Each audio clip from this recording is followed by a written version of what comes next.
welcome again. My name is Kate Dalton. I am a former high school English teacher and the co-founder of Mucktracker. And we are addressing critical media literacy at Mucktracker, and we're very interested specifically in the intersection of language, technology, media, and society.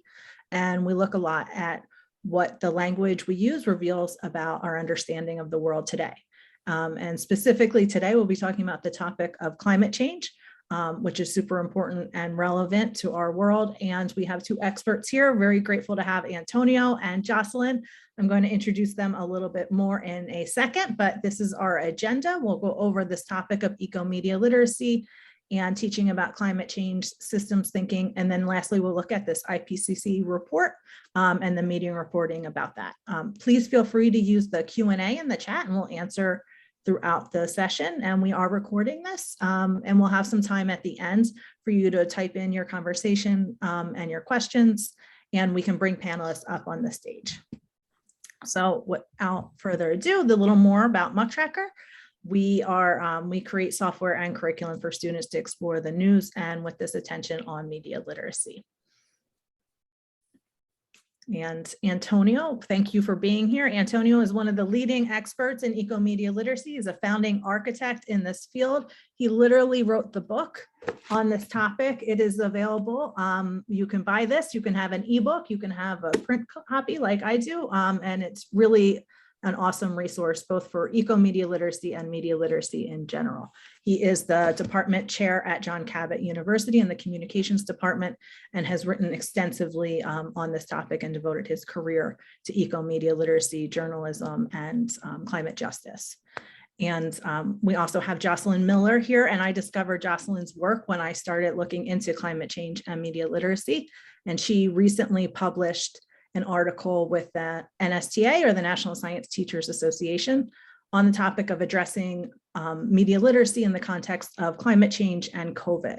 She's done a lot of outstanding work there, and she's getting her PhD right now from Texas Tech, exploring issues related to curriculum and STEM education, especially the silence narratives and the silence curriculum in the United States. She's originally from West Texas, and she'll bring her experiences teaching in Texas and the general South to her conversation and her topics today. So I will let them take it from here. Really looking forward to hearing them talk more about their work. Okay, thanks so much, Kate, for your wonderful introduction. I really appreciate it. And I also thank you so much for inviting me, and welcome to everybody. So the topic that I want to give you a brief introduction to is a fairly complex and deep topic, and I'm just going to scratch the surface, so bear with me. And hopefully, if you're more curious, there'll be other opportunities to go deeper and learn more. But I want to start with the most simple concept, which is ecomedia, because most are not familiar with this idea. It's an emerging concept that has been developing over the past 10 or 15 years. There are several different academic disciplines that have gone into an eco turn or a materialistic turn to focus more on the actual environmental impacts of media, whether it's in humanities, media studies, communication, science communication, etc. But on the most simplistic level, ecomedia is simply the recognition that media are part of and about the environment. So you have to, I think of it as like two sides of the same coin. Media that's about the environment, about culture, discourses, myths, etc. And then the fact that media are also material, that they come from the environment. And I'll get more into that in a minute. And then ecomedia literacy is what I'm doing, because that's my background, is taking the various different tools that have been used in media literacy and bringing that ecomedia insight to that. Because what I noticed when I started doing this work was that there was very little about environmental issues or discussions in media literacy. So it's sort of been my life work to bridge that gap. Okay, change slide. So just to give you a very brief overview, ecomedia has both what I call the ecological footprint and the ecological mind print. The ecological footprint, very superficially, I'll just give you the sort of the main points, the bullet points, so to speak, is starting with the image on the upper left, relates to conflict minerals in the way that rare earth minerals that make our devices are coming out of zones of conflict, such as in the Congo. You have the issue of e-waste. You have the issue of exploitative labor conditions, primarily in China, but not just China, all over the world. E-waste also is an example of digital, what Ecomedia African scholars are recognizing is a kind of digital labor as well, because you have people in countries like Ghana who are literally burning cables and extracting metals off of circuit boards, and they're performing labor. So they want us to recognize that this is also a form of digital labor. And then I have a graphic here of the cloud. And most people don't realize that the internet cloud or the data cloud is producing as much CO2 as the aviation industry, and is primarily responsible. It's primarily powered by fossil fuels. So that's why our data produces so much CO2. And then in the lower right, I have a graphic to represent the concept of electromagnetic frequencies that are very seldomly discussed, but they exist and they are a problem and they do cause cancer. It's a taboo topic, but it's something we should recognize. Next slide. And then with the ecological mindprint, there's this idea of the global media commons, where whatever policies or types of actions we want to take around the climate are contested and put forward in the global media space of news and reporting and government or IPCC reports, things like that. And then you have consumerism, which is driven by advertisements, which is how most of our media is funded. And then the impact of media on our sense of place, space, and time. Okay, next slide. So when we talk about this ecomedia in a global context, we have to recognize that this is happening in an environment in which media industries are intricately connected to the economic practice of extractivism, which is related primarily to mineral mining and energy. So our gadgets use lithium for our batteries, which come from primarily the Andes, but other parts of the world as well. As I mentioned, conflict minerals like cassiterite, wolframite, coltan, gold, or for the components in our phones coming from places like Central Africa. And then the energy we need for to power our systems are extracted through fossil fuels from all over the world, as we know. Copper for our wires, aluminum for our cases, and then the plastics, which are also produced by from petroleum. Okay, next slide. And then in order for that extractive industry to exist, it depends on, depends on the concept of disposable populations and sacrifice zones. In other words, where this extraction and also waste is taking place is highly toxic and damaging to the environment, which remains primarily out of sight to most people who consume these products or devices. And so one of the purposes of ecomedia literacy is to draw attention to the fact that this system is a very unjust system, and it impacts disproportionately different people around the world. Okay, next slide. So the idea is to shift our perspective of sort of like this clean, immaterial media to an awareness that ecomedia is actually has a very toxic and deep impact on the global environment. Next slide. And finally, to sort of transition our thinking about how we position media in our life world, in our teaching, from an anthropocentric perspective to an ecocentric perspective that recognizes impacts on other populations, not just ourselves, perhaps like in rich countries, but in lower income regions of the world, but also extend our ethics and value systems to the non-human world and to animals and ecosystems. Okay, next slide. So the object of study when we do ecomedia analysis are what I call ecomedia objects. It could be 4 different types. It could be a representational media text. It could be a platform like Spotify, or Facebook. It could be a gadget like a phone or a tablet or a hyperobject, which is something that you can't necessarily touch. It's a system like the internet or Bitcoin, something like that. Next slide. And then when you analyze the Ecomedia object, you apply 4 different lenses to it: the ecocultural perspective, political ecology. So ecoculture refers to sort of the shared meanings that we have through symbols or language. Kind of the thing that we normally teach when we do media studies, when we, or media literacy, when we analyze media text. And then political ecology is looking at the economic factors and the relationship between the government and the companies in terms of setting policy. And the ecomaterialism is actually how these devices or how this media, when it's produced, what the physical impacts are on the environment.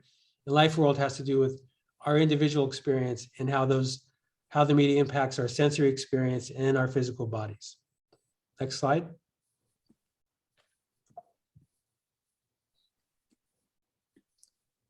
Okay, Kate, so you want to take this? yeah, sure. We're going to launch a poll now. Antonio, I might need to go back to that next slide, that previous slide for everyone, but the poll will be which type of object do you think is most important for students to study in a classroom? It could be your classroom or a classroom in general. So this is a poll we have for the group, and we'll go back to the previous slide here.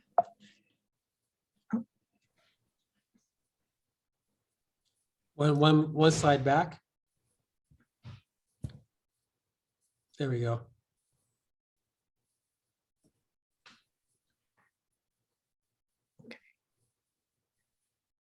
Oh, sorry. Yeah, go forward. Yeah, So no, these are I the think types of I did Ecomedia. ask, yeah, like which lens, I should have had the Yeah, lens. which lens? No problem. Yeah, So trick like question. what perspective would you want to teach in your classroom? There you go.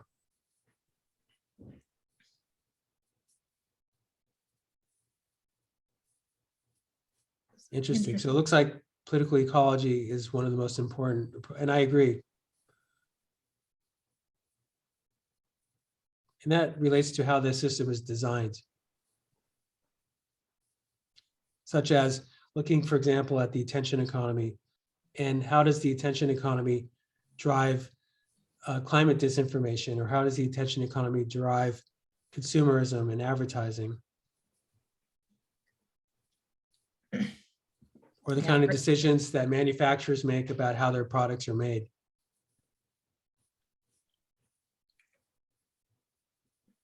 Yeah, and there we have a great question in the chat that I'm going to loop back to related to that topic about, you know, the systemic forces at play here. And also it relates to the climate reporting stuff that Jocelyn's going to get into as well. Okay. Thank you. All right. So Jocelyn, you're going to talk a little bit about teaching climate change and COVID. Okay, so thank y'all so much for having me. I'm super excited to be here. I did not set out to be any kind of media expert. I've always had a strong interest in climate change and environmental issues, but growing up and spending all of my time in the South, a majority of it in the rural South, when we were faced with COVID, myself and several other teachers that I'm actually in graduate school with from other areas with similar demographics, Georgia, Montana, Texas, Minnesota, Michigan, and Indiana. We sort of came to the idea to develop this unit out of just sheer frustration. We were watching our own communities being impacted by COVID.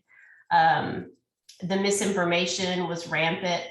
I mean, you could see it happening in real time. You could see the science changing and how people couldn't adapt to those changes. And so we got together and decided we would develop a unit. And the closer we got to making some decisions on what we wanted to focus on, we realized that it was really a media literacy problem that was coming through our students and impacting our communities.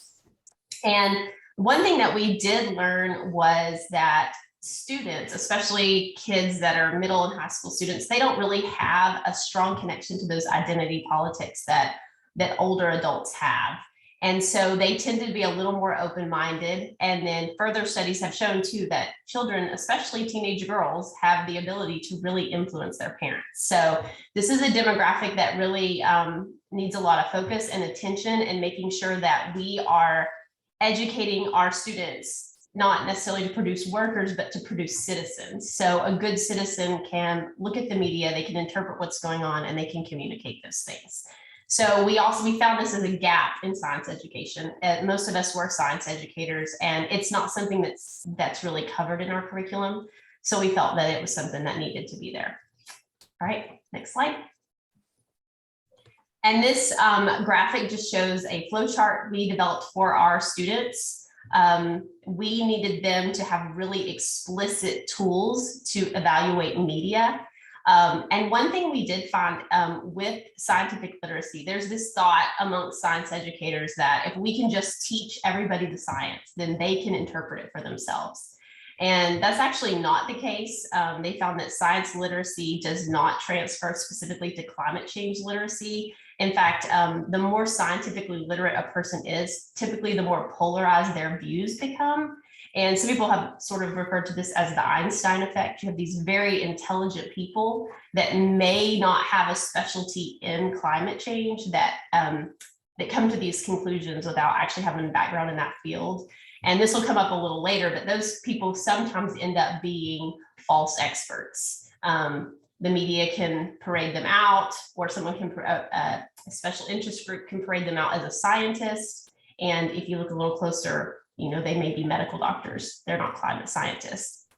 So again, we found that there is a need for explicit media literacy in a science or STEM classroom.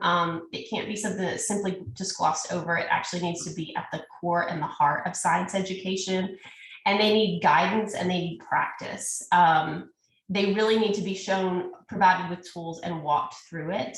And I know when we start talking about Mucktracker in a second, but it's a great tool that can sort of help facilitate this type of interaction with students. But again, I think that this should be probably the top priority in our science classrooms, just because it will impact every student, and it actually does impact their families and can impact our communities and the world at large. So it's a really important topic to me. All right, next slide. So this is just an example of the activity we did.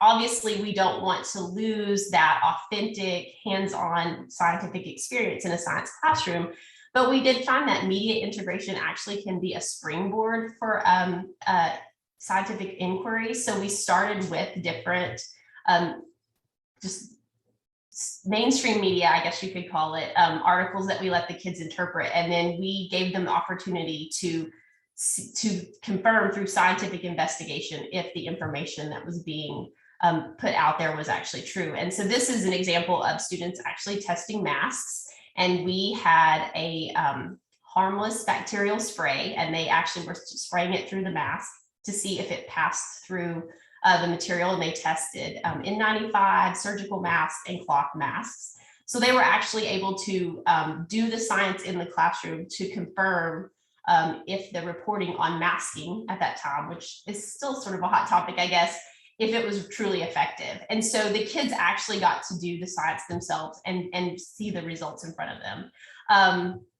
And COVID made everything very relevant, and climate change is something that, and we'll talk about a little later, but it's sort of one of those creeping issues that's not in your face as much as COVID, but it's always in the background. So it's something that you can bring into the classroom and make more relevant for kids.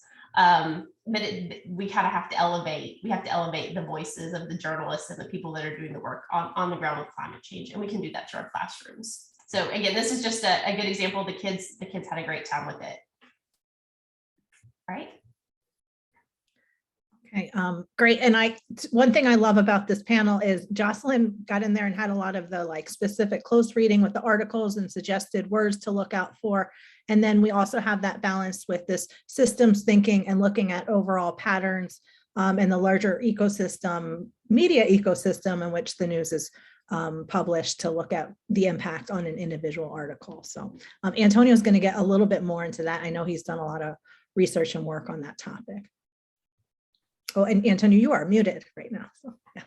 Thank you. Yes, I would like to introduce the concept of systems thinking because I think that's maybe one of the most important contributions I can make. And I have a background. My PhD is in education for sustainability, and systems thinking is very big and very important in education for sustainability. So what I wanted to do is try to bridge that with media literacy. But I recognize that most people are not familiar with systems thinking. So you see there's a little diagram on the left, which is called the iceberg model of systems thinking. This is sort of a common visual metaphor that's used to describe how it works. And the event you can think of is like it could be a hurricane or a fire. In a media analysis, an event for me could be the media object itself, which is what is the thing that is manifesting and what is it, what do you see, what you can touch, and what's apparent and what do you know about it in the moment that it's happening. And then you go below the surface to start identifying what are the patterns and trends over time that this particular event may be occurring. So in the case of like, let's say forest fires that are going on, let's say in California, you can see that there's a pattern that seems to be increasing over time. And then if you know that this pattern is a result of the change in climate and increasing droughts, then you can anticipate, and that's the whole point of systems thinking, is like a way to address these problems. You learn to anticipate. In the case of a media object, you know, how has this media object been reproduced or made in different forms over time? And you start to try to recognize the repeated representations that are happening over and over again. And then below that, you look at systemic structures. This is the level of political ecology. You know, what are the systems that are producing these patterns? And what are those structures? And then if they're problematic, then you want to redesign those systems. You want to design new systems. But ultimately, at the root of any kind of system structure is a worldview. It's a mental model. And the idea of systems thinking is that to produce the most change, you want to go to the point where you have the most leverage. And if you look at this diagram, the point of most leverage is the worldview, the mental model. If you can shift and transform the mental model, everything else will follow. You change how the system is designed, you change the way that the patterns and trends develop and evolve, which then leads to a different outcome, which would be in the form of the event. The reason why change is so difficult, and this is Donatella Meadows is one of the most important theorists of system thinking, and she's very accessible, has written quite a bit to introduce it to the world and to teachers. She wrote, systems dynamics makes clear the overarching power of deep socially shared ideas about the nature of the world. Out of those ideas arise our systems, government systems, economic systems, technical systems, family systems, environmental systems. And Einstein, this quote is attributed to him quite often. Honestly, I don't know if he really said it. I've been looking for the actual source, but it's been difficult. But in any case, supposedly he said, we cannot solve our problems with the same thinking we used when we created them.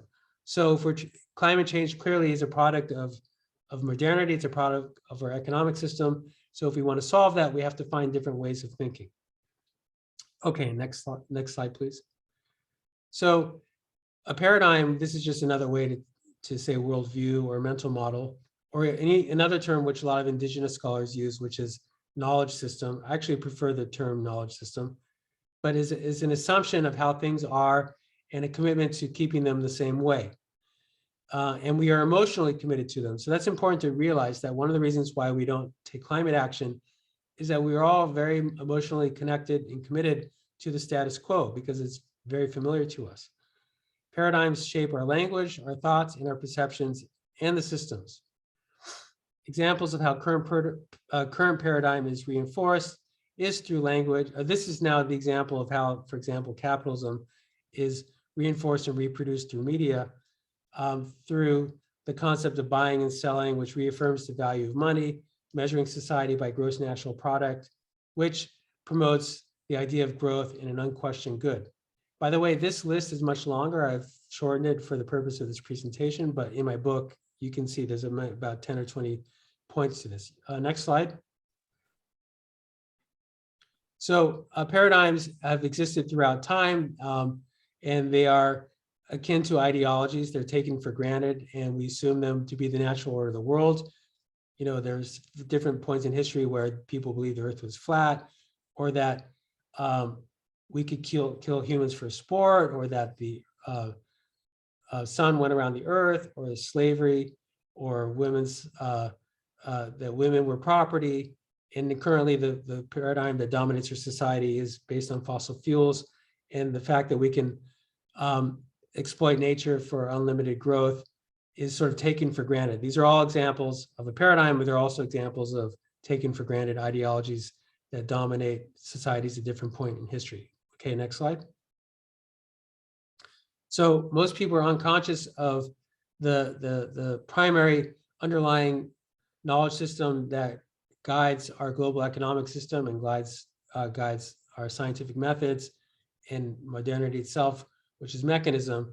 And it's this idea that the world is inanimate and it can be made, and it's made of parts and can be rearranged and instrumentalized for human use. So we can just, clear cut a forest or knock off the top of a mountain to extract the coal for the global system, because according to our worldview, these are inanimate and they're disconnected from larger systems of air and water and pollution, et cetera. So we need to transition to a different type of paradigm based on, one word we could use is organicism. I'm sure there's many other terms that are being used, which we recognize that humans are culture, organism, and environment combined, that we're not separate from the environment, we're part of the environment. We're in the world, we're not on the world. Okay, next slide.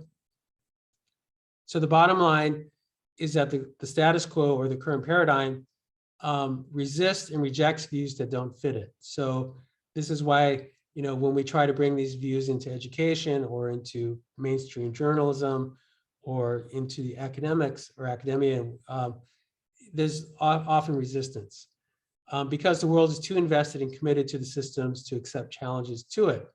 So direct challenges often fail, but indirect challenges can work. And Thomas Kuhn, if you haven't read that famous book, Structure of Scientific Revolutions, says that paradigms change when there are too many anomalies that can't be explained by the current model of thinking. I think that the current scientific reports on climate change or climate crisis is exactly that. The system can no longer, the current paradigm cannot be sustained by what the science is reporting back to us about its impacts on the environment. Okay, next slide. Okay, yeah, and thank you, Antonio. I just want to acknowledge, really I love that you acknowledge the difficulty of the situation, and there's also combined empathy there in your discussion, and then with a pathway forward for a little bit of hope we at least can grab onto. Jocelyn is going to talk about the IPCC report and news reporting.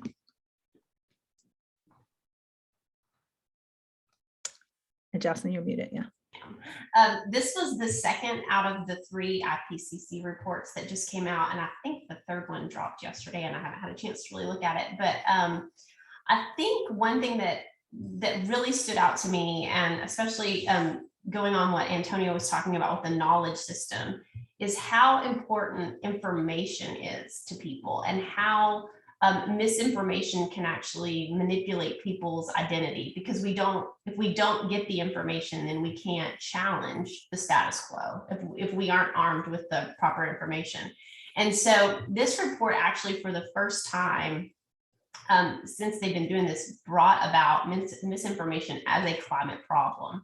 Normally they focus specifically on, fossil fuels, different activities that humans do, but this was the first time it was brought out.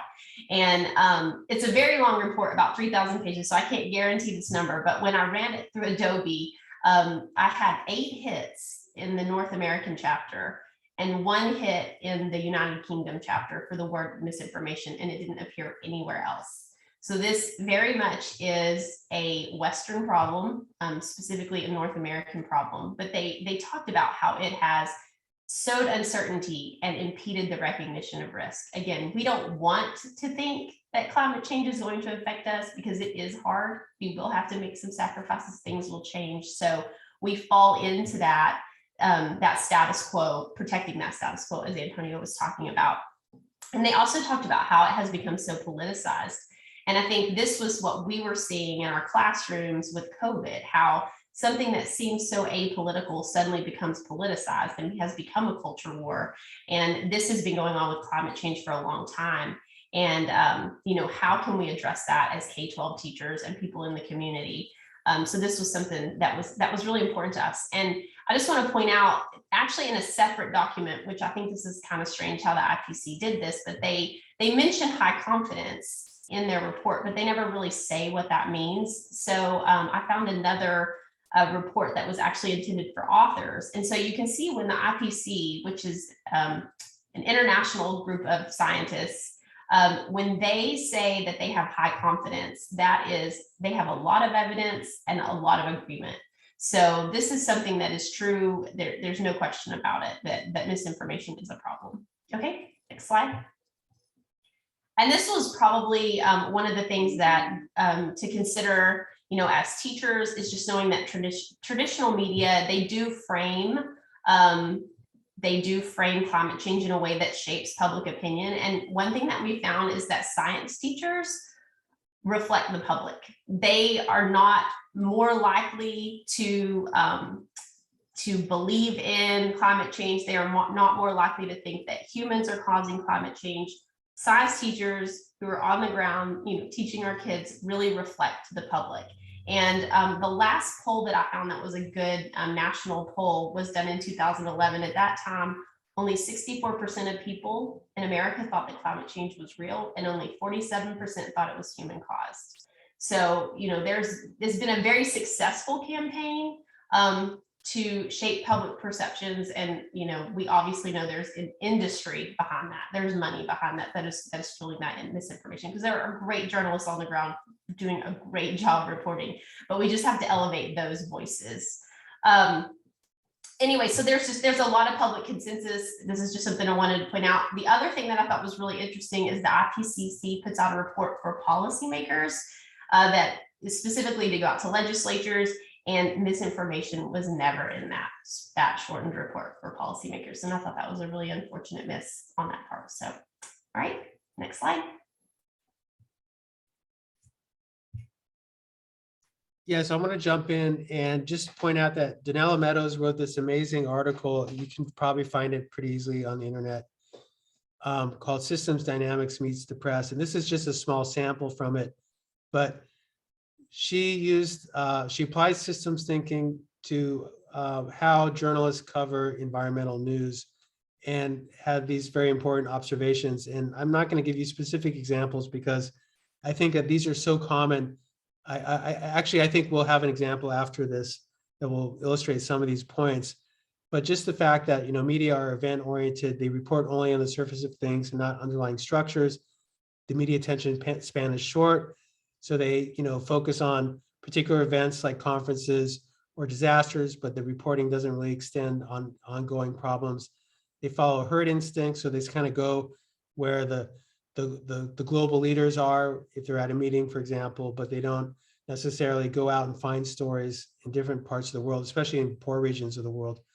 And they're also very attracted to personalities and authorities, and they simplify issues. And as we know, something like the climate crisis is very complex and not easy to simplify. So this is just a small sample of the various different ways that inhibit the good reporting about the environment, and why the structure of the media sometimes prevents us from going deeper.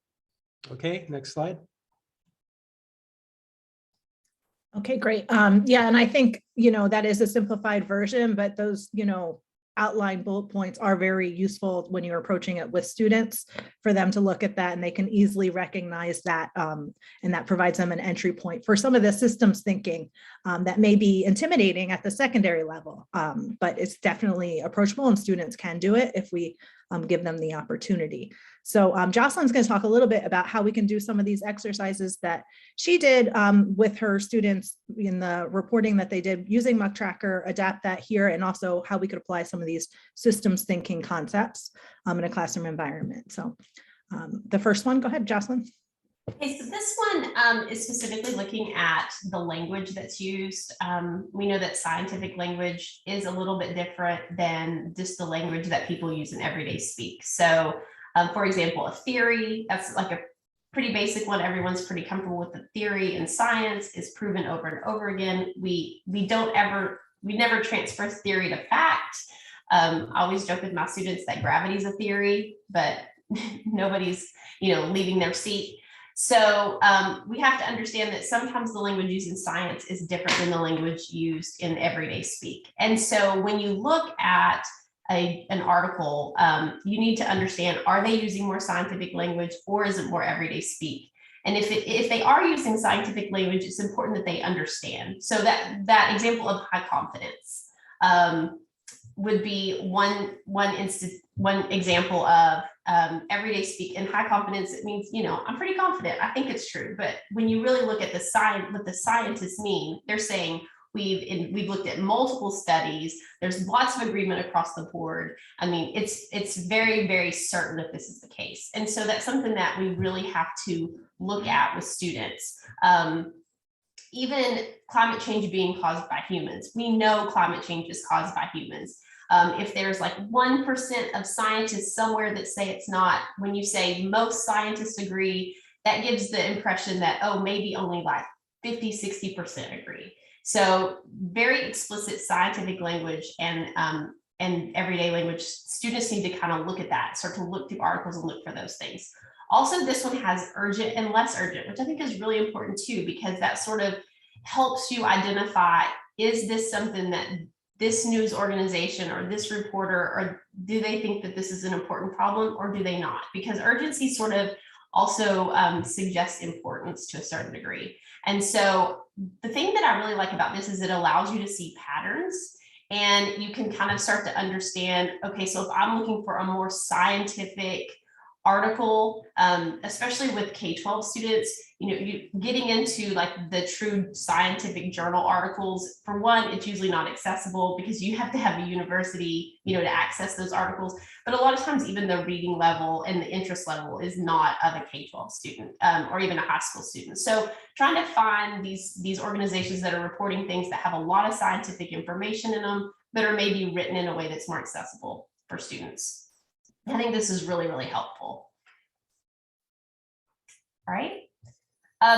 So I really like this because I mentioned before about climate change as a creeping problem, as something that we don't really see a beginning or an end.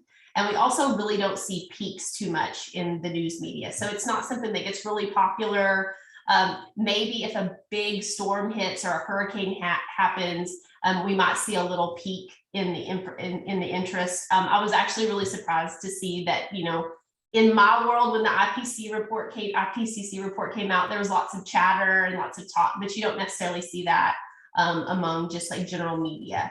But you can compare this to the Final Four, and I live in Chapel Hill, North Carolina. So of course it was a really big peak where I'm at.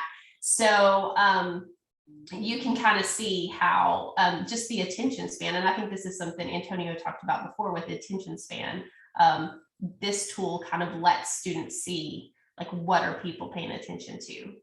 I think that's a really important thing. Yeah, and the next one will be an example of a timeline. So for people who maybe are not familiar with Mucktracker, the tool allows students to search the articles and they can drag and drop them like you saw in the first exercise, but they can also view the news reporting on a horizontal timeline. And then it's a way to look at the agenda that's being set by various media organizations and also just compare coverage and kind of get a sense visually immediately about how much is reported on it and the types of coverage, which this slide addresses as well.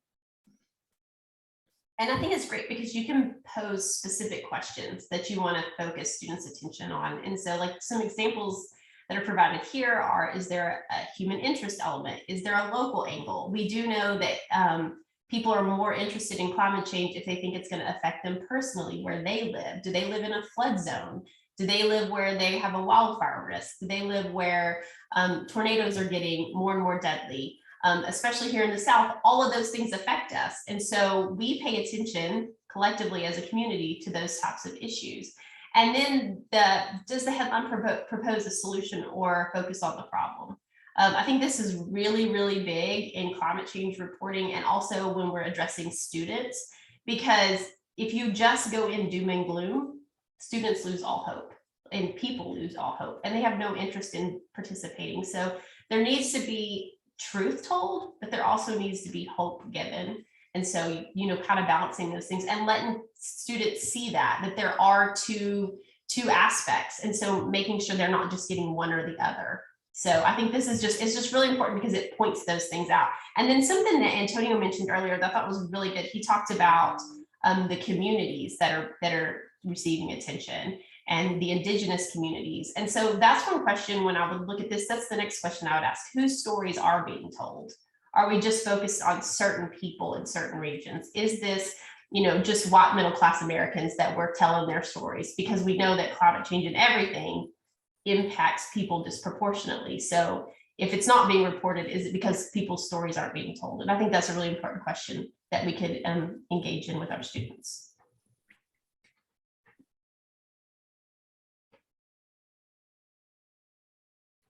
Okay, so this one is correlation and causation, which is huge. It was very big during COVID because there were all the stories, and we saw it, you know, this worming medicine works. And this one person I saw ate, you know, 5 berries and stood on their head and they no longer had COVID. So there's all these wild stories going out. And so with climate change, it's harder because it's a big problem and it's slow.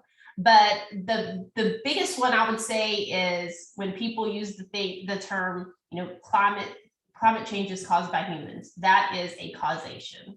Or they might try to sidestep that to make it to feel a little less personal. You know, climate change could be caused by humans, or climate change is a natural process that humans just contribute to a little bit, you know. So to try to sort of circumvent the blame, I think happens a lot with climate change between correlation and causation. It's not as cut and dry probably as COVID, but it's definitely something to consider that students need to look at, and look for certain words sort of trigger to allow you to know if that's what they're looking at.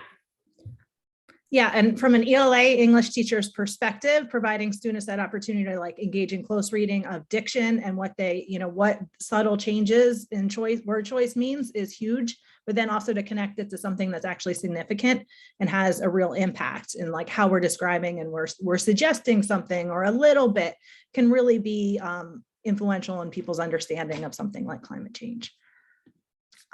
And yeah, go ahead, Jocelyn, last one. Yeah. Okay, so this is just looking at science denial. And, you know, as I was looking at this graphic on the bottom with Flick, I think this is really, really good. And all I could think is I would love to sit in a room with teachers from all across all the different disciplines, and we could probably identify different letters that are more suited for our content area. I know that in science, we have a lot of fake experts.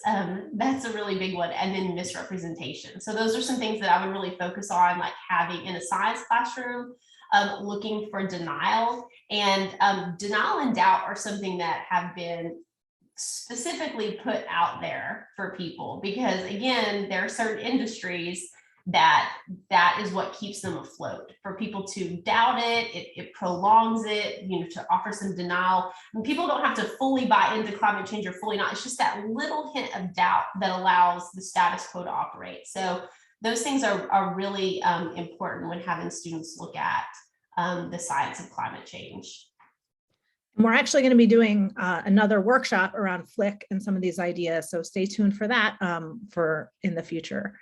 So well, we have our stay in touch, but before we go to our stay in touch, which I will leave it up here so you guys have their contact information and everything, but I wanted to go back to some of the questions we had in the discussion. I saw some in the chat and some in the Q&A. I'm going to surface the one that was answered. Antonio, if you want to elaborate on that one a little bit, we can kick it off with that, but then also you guys can chime in right now in the Q&A, and also raise your hand if you would like us to bring you up as a panelist to discuss with our esteemed panelists here. So the question that came in earlier in the chat was about reference the problem with John Stewart and how we discussed the difference between an impact of reporting news and creative narratives. So how do we teach students and adults, right, to spot the difference given the increasing amount of information to sift through? So Antonio, you want to elaborate a little bit more on that? Yeah, so it's not an easy question to answer because I think there's two aspects to it. One is identifying the kind of, we could say, genre of narratives that exist, that are ways of telling stories that fit certain ways of seeing the world. Anyone who studied like Chomsky and Herman's propaganda model will be familiar with, the different filters that reporters and editors use to interpret the world. And in the case of like during the Cold War, when they did most of their research, a lot of stories were filtered through the paradigm of the Soviet Union versus the United States in the Cold War. And like every story sort of fit that sort of larger narrative. So in eco-criticism, which is a field that comes out of literature studies, but it's also prominent in film with eco-cinema studies, and more in eco-media studies, which is where I'm working mostly. There are different sort of historical narratives that exist in our culture in how we talk about the environment that sort of are in our popular culture, they're in our advertising, they're in greenwashing, and they're also in the way that journalists report. And we don't have the time to go over all those different types of narratives. But some of them are like, if you just think about basic questions about the infrastructure bill, and if there's some kind of, or no, let's say the Green New Deal. And so the Green New Deal might be discussed entirely through the lens of economics. That's a narrative. But another narrative that we would like to highlight or to uplift would be one of eco-justice, and what are the impacts of certain policy decisions on lower income communities and things like that.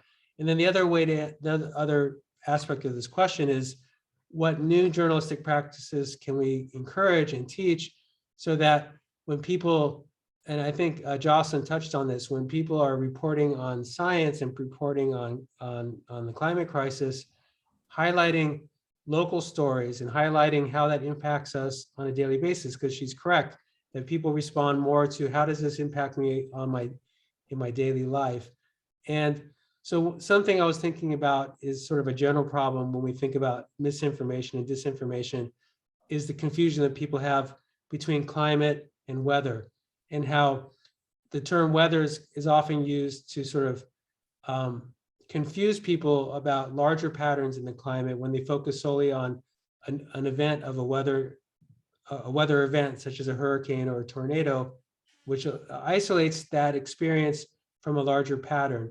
So one thing that reporters need to do, and one thing we can look for when we're doing our analysis, is if they're talking about a hurricane, did they connect it to climate change? Did they say that this is part of a pattern that's been increasing because of changing weather or changing climate over time?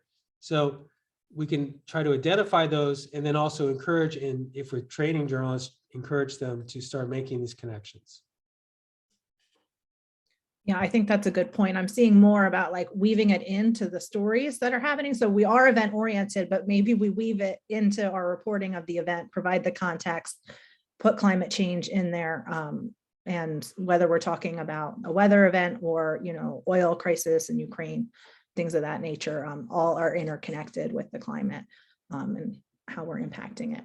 So we have some more questions here. We saw something about digital money. I don't know if you wanted to take a stab at that, Antonio. Come up. Yeah, I'll just go really quickly so we can create room for other questions. But absolutely, I mean, this is something that I've been really harping on a lot lately in my classes.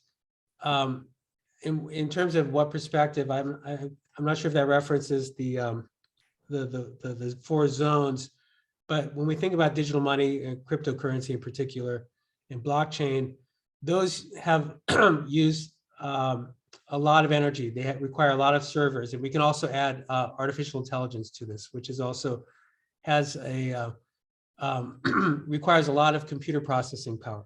So when I think about and analyze cryptocurrencies as, let's say, a hyperobject, I would look at it first from the point of view of political ecology, which is the design of this currency and the design of that system that demands and requires energy consumption. I mean, the thing about Bitcoin is that its value is essentially based on how much carbon you burn, which is, I don't know how many people realize that. So then you have to look at the eco-material impacts, like how many servers have to be run, how many math processes need to be generated in order to generate, let's say one Bitcoin, or for blockchain for that matter. And there's an interesting campaign that Greenpeace is behind right now, and they say, change the code, don't change the climate. And what they're advocating is a change in Bitcoin's code, which would reduce apparently 99% of its power consumption. That wouldn't require all these servers to be operating all the time. I don't know technically how that works, but what they're suggesting is a change in the code, which would reduce the amount of power that's consumed. So in that case, you're looking at sort of the design of the system that's in the realm of political ecology. But then if we want to analyze it from the perspective of culture and the fact that these new currencies are being celebrated, and the fact, like during the new Super Bowl, there was like, I don't know, I didn't see any of these ads, but I heard about it. There was like 10 advertisements encouraging people to invest in cryptocurrencies. And so why is this being promoted? And why do we value this? And why is this something that is such, seems to there be so much interest in our society at this moment? What is that saying about our culture? And then just to add one little piece, like the life world, what motivates the person? What is the sort of the desire that drives them to buy cryptocurrencies and to trade cryptocurrencies? Is there something, a way the system's designed, like how our platforms create little endorphin rushes, like how a lot of these different platforms are designed based on slot machines and gambling, like you pull the lever and you get a little surprise, and then you get a little reward, and that somehow stimulates something in us that makes us want to do it even more. So the life world would explore that aspect of it. So I'll leave it at that so we can address some other questions. Okay, great, thanks. Yeah, a lot to touch upon. Yeah, and so I'm going to shift it a little bit here to talk about culture, but the quote unquote culture war in relation to climate change, and how do we take it out of the culture war, especially maybe in an educational context. I know a lot of educators are concerned or have a lot of pressure on them, and there's a lot of control of teachers and their work, especially these days. So what is our advice to educators? What do we say to people advocating for climate change, and to make it seem not, polarized? So I think, especially in the science classroom, using the media as a tool, using, published articles as a tool for students to investigate and to analyze on their own from a facilitation standpoint is very helpful. I also think, especially if you're in an area that politically is maybe more against the teaching of climate change, that it's almost like writing a great novel where you outline all the cast of characters, you get everyone to sort of buy in before you get to sort of the climax part of the story. So, giving students all the background information they need first before you can connect it to a phenomenon like climate change. So making sure that, like in a science classroom, teaching the carbon cycle, that's not controversial. Teaching about greenhouse gases, well, that's not controversial. So you start with those topics that are not going to isolate people or alienate people or upset people. And then you bring that together and sort of let the students make that discovery that, oh, okay, all these moving parts work together, and that is why this is happening. So that it's not so much I'm telling you climate change is real, and I'm telling you humans cause climate change, and I'm telling you you need to do something about it. It's here's all this information. Now, what do you want to do with it? And letting the students make that discovery. And I do think that, and I meant to touch on this earlier, but I do think that Mucktracker could be a really great assessment tool, because once in science you put all that information out, then they can start to categorize what they've learned through the lens of the media. So they will start to see that this is showing urgency and this is less urgent once they really understand the phenomenon at hand. And so that's the way I approach it in the South. But, I know different teachers have approached it different ways, but, trying to keep it as neutral as possible, at least in the beginning. And, a lot of people will say, well, you need to teach both sides. Well, to me, there's not two sides. Humans cause climate change. period. There's not another side to that. So, you know, I don't think that is the way to approach it. I think more is to give students the information and let them digest the information and come up with a decision. And, you know, if they're given the correct information, they will come up with the correct phenomenon in the end. Yeah, if it's okay to follow up a little bit on what Jocelyn just said. I mean, one of the successes of disinformation is the fact that people think that climate change is a belief, right? It's not a belief. So we have to sort of we have to work past that and be very firm and say, it's not something you choose to believe. A thermometer is not, you don't believe it's 97 degrees, it's 97 degrees. If 9 out of 10 doctors tell you have cancer, are you gonna listen to that one doctor who says you don't? So in any case, I also would just, I think all of Jocelyn's suggestions were quite good. And I would just add, you know, I don't need to go into class and tell my students, hey, your phones are built in a neo-colonial system of exploitation and extractivism. All I have to do is say, how was your phone made? And let them investigate and research it. They'll arrive and understand if they do if they're guided through the research in a thorough way, they will understand very quickly that their phones are environmentally unjust. You don't have to tell them, they'll figure it out. Okay, so I have a follow-up question. So maybe not the political environment, but just the idea of time, which of course is related to all that, but how do I work this into my content area? Or to somebody that does not think it applies, to whether they're a media studies educator, an English teacher that maybe is like, I don't have time to do media literacy or climate change, or they're a science teacher that says that's not, I have too much content to cover. I have a lot of pressure to meet the standards, et cetera. How do you guys answer that? Well, go ahead. Okay, thanks. Yeah, I mean, just quickly, I recognize that a lot of people are not incorporating this teaching into the work because they don't have time. They don't have the professional development. I recognize that everyone's under pressure. So you can start small. You can start with just a single, a simple lesson, or focus on one aspect. If you're going to study literature or film, you could choose a book or a film that has climate as a topic, but you don't necessarily have to change how you teach film or literature, but the subject matter creates a climate conversation in the classroom because that's what is being covered in that particular piece of media. Or if you're going to teach the analysis of advertising, choose some advertisements that have environmental themes in them. So you can start in a small way, so you can practice in a sort of a safe activity and build confidence over time doing one thing, and sort of build up your skills and keep doing it more. That would be the small way to do it. The big way is to, of course, revamp your entire curriculum for a class. That takes a lot more work and a lot more support. You don't have to start there. And I would say in K-12, it's a little bit tricky because we're held to certain standards and we're unfortunately also assessed by those standards. And so we have a little less leeway. One thing that I think would be a great use of just media literacy in a science classroom would, be to pull an article from whatever subject you're studying, because there's lots of articles out there, and even use that as a bell ringer or a warm up, or can you identify the causation word? The Next Generation Science Standards explicitly says one of the cross-cutting concepts is knowing cause and effect in science. So you can always use things like that in a science class.